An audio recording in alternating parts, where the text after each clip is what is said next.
আসসালামু আলাইকুম। দৈনিক গণকণ্ঠ খবর সম্পাদক হিসাবে আমি আগস্টের 5 তারিখ থেকে 30 তারিখ পর্যন্ত সকল বিষয়ের উপর আমি দু চারটি কথা বলতে চাচ্ছি। 5ই আগস্ট বৈষম্য ছাত্র আন্দোলনের ফলে দীর্ঘদিনের দেশ শাসন করেছে তারা পলায়ে যেতে বাধ্য হয়েছে। তার পরবর্তীতে কেউই ছিল না, রাস্তাঘাট যানজট ছিল, ছাত্র ট্রাফিক কন্ট্রোল করেছে এবং রাস্তাঘাট পরিষ্কার করেছে এবং দেশের বিনা শ্রমে তারা যে শ্রমটা আমাদের মাঝে রেখে গেছে এটা অতুলনীয় এবং তারা প্রশংসার দাবিদার। আমরা দেশবাসী ছাত্রদের কাছ থেকে যেটুকু দেখলাম এবং শিখলাম, রাজনৈতিক নেতারাও হার মেনেছে এবং তাদের লোভ লালসা আছে, তাদের পাওনা দাওনা আছে। ছাত্রদের মধ্যে কোনো পাওনা দাওনা ছিল না। দেশকে ভালোবেসে তারা বিনা শ্রমে সত্যিকারের প্রশংসার দাবিদার।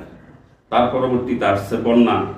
12 জেলার মানুষ 6300 গ্রাম পানিতে তলিয়ে গেছে। সেই মানুষগুলো ছিল না তাদের খাবার, কাপড় চোপড় সমস্ত কিছু রেখে বন্যার পানিতে ভেসে গেছে।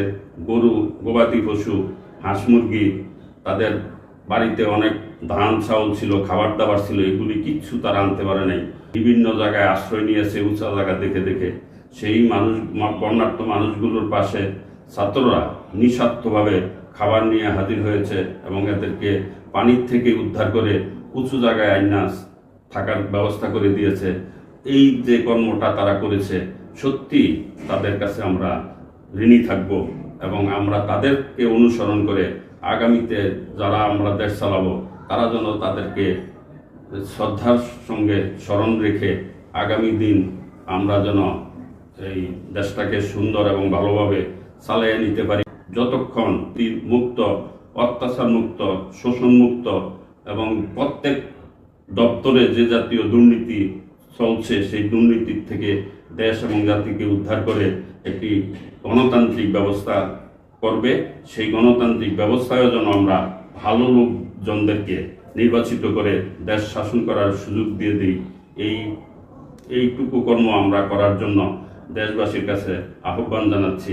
আপনারা আমার ভুল ত্রুটির জন্য ক্ষমা করবেন। আসসালামু আলাইকুম।